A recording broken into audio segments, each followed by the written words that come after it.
लागल तिलक के लगनिया थोड़े दिन मासा, लागल तिलक के लगनिया थोड़े दिन मासा, थोड़े दिन मासा हे बहिना थोड़े दिन मासा, लागल तिलक के से लागल तिलक के लगनिया थोड़े दिन मासा।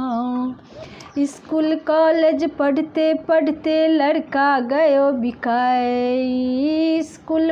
कॉलेज पढ़ते पढ़ते लड़का गयो बिकाए, लड़का को जब ब्याह न आए बाप करे मौलाई, जैसे बीके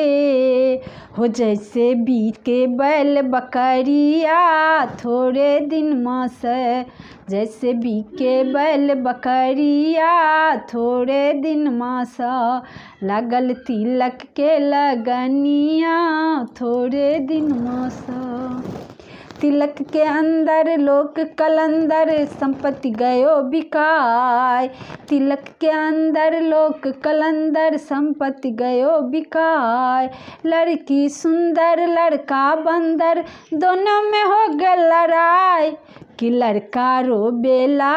आंगन माँ थोड़े दिन मासा, कि लड़का रोबेला आंगन माँ थोड़े दिन मासा, लागल तिलक के लगनिया थोड़े दिन मासा, कि लागल तिलक के लगनिया थोड़े दिन मासा। 12 बरस के लड़की रह गेल 30 बरस के लड़का, 12 बरस के लड़की रह गेल 30 बरस के लड़का, लड़का देख कर लड़की बोली चाही न ऐसा लड़का, लड़का के बिगड़ल बा चलनिया थोड़े दिन मासा, लड़का के बिगड़ल बा चलनिया थोड़े दिन मासा, लागल तिलक के लगनिया थोड़े दिन मासा, लागल तिलक के लगनिया थोड़े दिन मासा,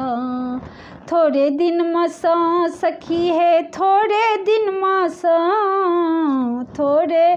दिन मासा सखी है थोड़े दिन मासा, लागल तिलक के लगनिया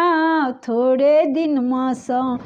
लागल तिलक के लगनिया थोड़े दिन मासा।